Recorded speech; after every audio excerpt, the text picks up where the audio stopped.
Hi, how How are you? I'm good. How are you doing? Good. I was so excited when I Mm. got your text yesterday. I'm like, oh, yay. I've just had so much going on, not to mention my brain has been shut down and finally awakening Yay. for the past how many ever years I feel like I've been dead and asleep. I'm so excited when I get to see clients' transformation, and I know that there's so many other people out there that are wanting the same experience. So your Mhm. story is such a great benefit for them to be able to see what's possible. So Oh I yeah, love sharing your I get story. that. So that's kind of like my first question for you today. I know we're recording, and obviously we don't have to do anything with the recording if we don't want to, but I want to get your permission and see where you feel like you would be okay with sharing your story. How can I honor you in your journey in telling your story? Well, I think at first I would just prefer audio. Okay. So I kind of like to start from the beginning and just share with me how you found about hypnotherapy. It's a funny story. I was watching I was watching 90 Day the Other Way on TLC, and they were talking about hypnotherapy. The person was hypnotized to remember a possible past life.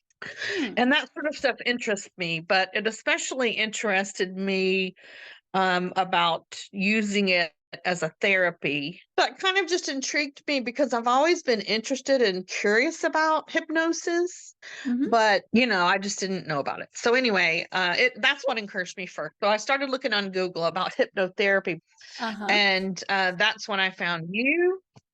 And I was interested in the website and all of that, and just felt fortunate that I was able to afford to do it. Oh, that's so great. I love it. And when we started talking, what was it about our experience that made you feel like it was the right path for you? Well, it may not seem relatable, but it is relatable to me. Back in when I was in my 20s, I had gotten married at 18. I was 20 when I had my son, and his family sh- opened my eyes to so many things about life because I was like you. I was listening to some of your stuff on that 30-day challenge, and I was like you. Hmm. I thought it was one way or the highway. That was how I was taught.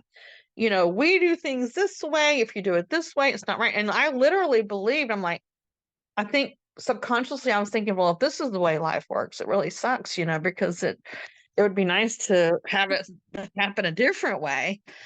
And they did every single thing different from my family, practically. Hmm. And I was like, my grandparents were incorrect because my grandparents pretty much were my influence because, my mom died early and my dad was my dad. So you're noticing things in your past 20s, and it started opening up your mind when I started talking to you in the video series. And then Mhm. what was it about our conversation that you're like, yes, this is it? Because it was so relatable. His family taught me about the Unity Church, and they did meditations in the church. And it was just like, oh my gosh, a whole different experience. And I didn't have a lot of church in my life, but the church that I did have in my life, that Unity Church was totally different. For some reason, that kind of stuff strikes me and makes me excited. Yeah, and when I started Hmm. using those things and those tools that they were teaching me, I started seeing positive changes in my life. So this to me is the same thing, but even deeper. Oh, that is so amazing. I love it. And Yeah, you have made amazing positive changes in the last, what, 5 weeks we've been working together so far? I So think so. I'm so excited to hear what you are recognizing right now. Where were you before we started as far as holding on to the past? Well, grief was a big one.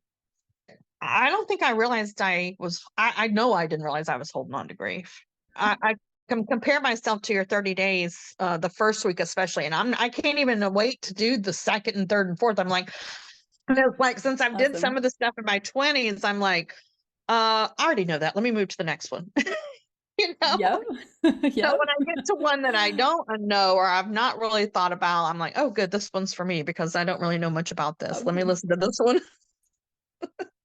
You know Awesome. what I Yeah. mean? Yeah. Yeah, totally. Getting that new insight and that need Mhm. for digging deeper into the truth and understanding. I love it. That's awesome. That thing that I Mhm. just want to sink into them and just tell them everything, and all I know it's going to just bounce off of them like a ball, you know? Mhm. But someday you'll figure out how to use your voice and share what you're learning so that it's going to be able to influence others the way that it's Mhm. helped you.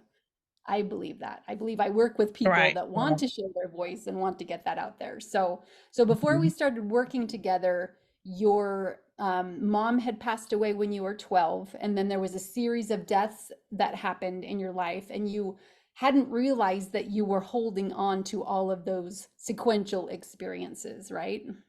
Yes. Correct. Correct. Yeah. And what is so amazing, I just started journaling for the first time in my entire life yesterday, and I lose my train of thought. It's like I can't lose these thoughts. That's why I'm like writing them down. You Awesome. know what I mean? And I'm like, now I get the reason for journaling because this stuff makes sense and you need to figure it out.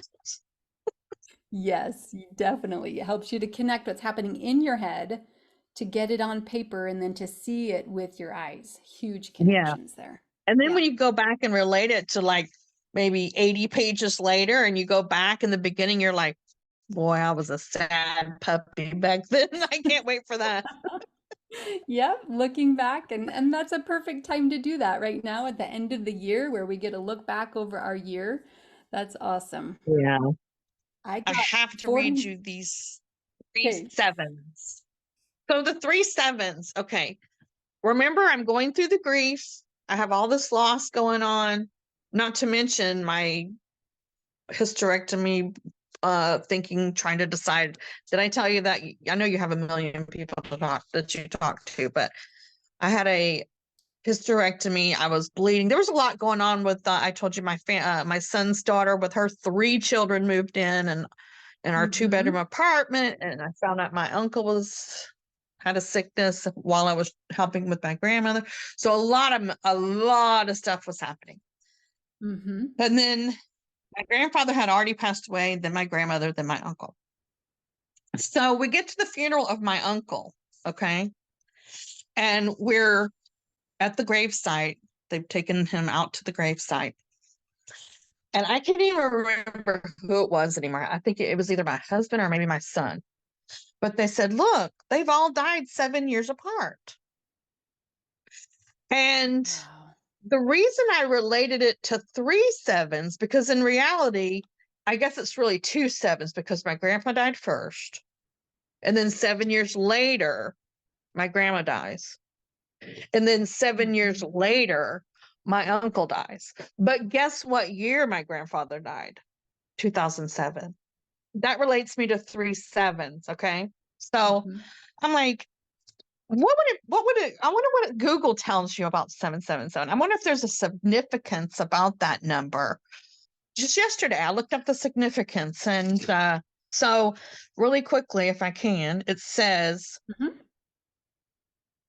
what does the meaning of 777? It's one of the angel numbers that means it might be time to slow down. In your life, are things seemingly moving so fast paced that you don't even have a chance to think? The thing that struck me most was it talks about taking time to focus on yourself. 777 means taking time to focus on yourself and to be alone. We talked about the seed that needs to stay underneath the ground in order to find its Mm-hmm. time when it's Right. ready to emerge. And that's Yep. just like where you're at. You need that time by yourself. It's that butterfly cocoon stage. Yep. That's beautiful. I Yeah. I love that. I love that you're giving yourself permission to be there. Mm-hmm. But the Awesome. 777 thing, oh my gosh. And then when I looked it up, and like I said, there's even more to talk about, but that is just basically Yeah. the gist of it. It's like that 777 was planted there for a reason. And now I'm connecting the dots or putting the puzzle together. It's Oh, crazy. that's so cool. And it definitely means something more deeper in your subconscious mind too, because that opens up your awareness. And you've been saying that you are having a lot of experiences where your awareness is opening up now that we've had a few sessions together. It's like the subconscious mind is opening up things to you, right? So you're going into the 777 and it means something deeper to you. Mhm. You're going deep and you're seeing some meaning in that because your subconscious mind wants you to see something. So Yes. when you were Okay. texting, you were saying that there's lots of realizations that you're happening. Tell me Mhm. about what's happening there, what you're realizing. It's so hard to put into words. Um, Yeah. Victory. What's been your favorite thing about working in hypnotherapy, or one thing that you felt like has worked for you, or what's made the difference? One is getting grief off my chest. Mm, I know what it means now when people say, now that I've grieved, I feel lighter. And I'm not saying by any means that I'm at the end of the road because I know it's just the beginning, but I mhm, feel lighter. I feel happier. And before mm, I forget, let me say it now. I feel like the 777 is so significant because it includes all of the people that, which weren't many, but all of the people that were significant to me that are now gone, that I'm also dealing with loneliness because they're gone. Realizing mm, there's a lot I'm going through by myself, alone with them not in my life anymore, that is just not normal for me. I've been doing that for 50 whatever years, and it just hit me like they're gone. They'll never be back, mm. you know? Yeah. And I've cried and I've cried. I may cry more. I don't know. I don't feel like I have it in me anymore, but I feel lighter. Mm, And it's that's almost like so that beautiful. 777 is like, okay, we're all in a better place now, Tracy. Now it's your turn, you know? Mm, yes, That's what to it get in seems a like better to place. me. And the seven Mhm. angels, like the protecting angels. What did I read in that thing on the website about the sevens, about the angels? It's like they're my angels now. Definitely. They are your Yeah. angels. That's so beautiful. I love it. Mhm. Yes, your story is so powerful because it's just exactly how other people are going to experiencing it. They're going to hear about something in the world, they'll get curious, they'll look it up online, and then they'll find a path that's right for them. So I really love your story. It's amazing. Yeah, it's like things are just laid out there in front of you and you don't Mhm. even realize it. And the realizing it is the fun part. Yeah, exactly. Yep, those Yeah. realizations like candy to me that I get to see the serendipity that happens in my life. There was an awesome experience meeting somebody today in a class and he's, interested in helping me in the company and building things out. So it's beautiful. It's so like Yeah. the surprising happy accidents that happen. And I think that's Yeah. exactly what you've experienced. You could All right. just, Well, yep. thank you. I really appreciate you talking to me So today. good talking to you. Yeah, and I'll send you that link. Go ahead and book your time for next week, and I look forward to connecting with you again. Okay. Thank you. Okay. You have a great Bye, day. Tracy. Okay. Take care. Bye. Bye.